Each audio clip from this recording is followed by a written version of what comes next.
We are greeted with a very barren room. Grey walls. Look at the light. There is a mess, litter on the floor. A very simple, drab table. Svankmajer uses stop-motion animation throughout all his films, giving life to inanimate objects and making animate objects, like the men here, appear strange and uncanny.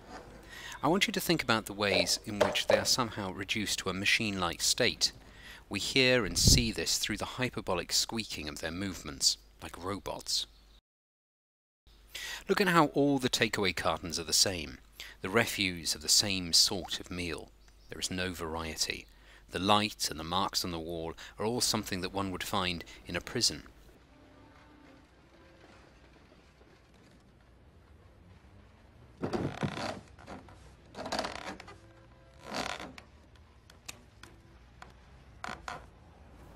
Notice the instructions are illegible. Most of the mise-en-scene that we see may be a commentary about the state of the communist Czechoslovakia. As we will see, the meals are all exactly the same cheap junk.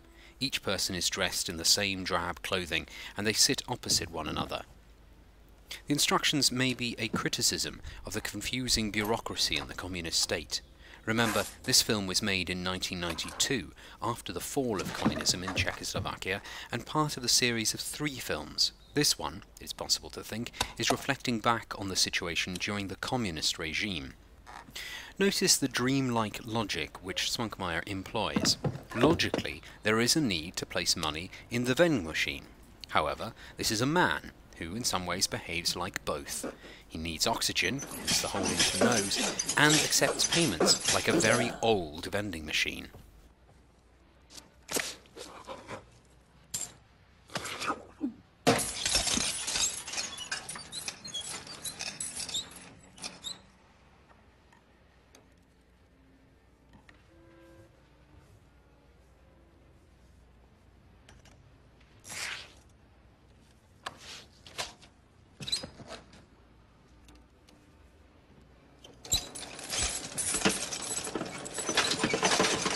The dumbwaiter comes up with the meal.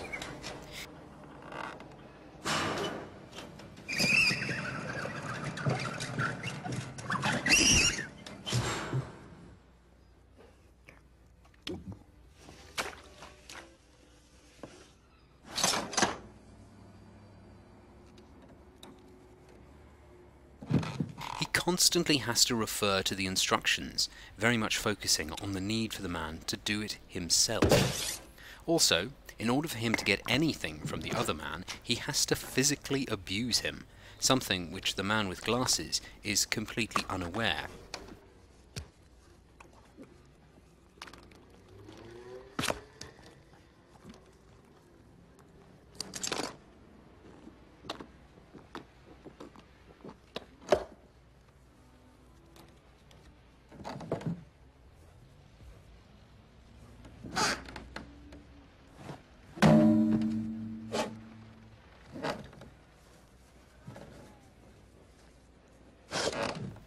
Once finished his meal, he becomes a vending machine, awaiting the next customer to dine out.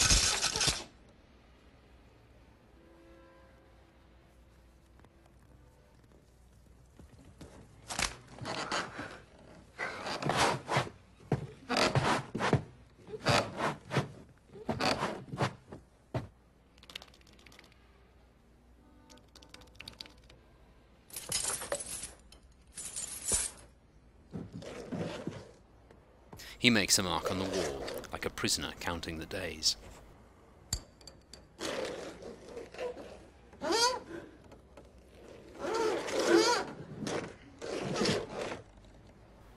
A new customer arrives. There is a repetition of the very same actions in order to get the meal.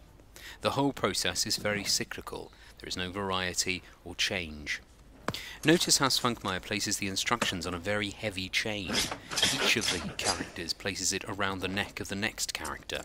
Could this be symbolic of the oppression and the way the oppression is mutual?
Notice the queue outside waiting for the meal. They all look slightly different, but generally there is an equality in them all. They all look slightly the same.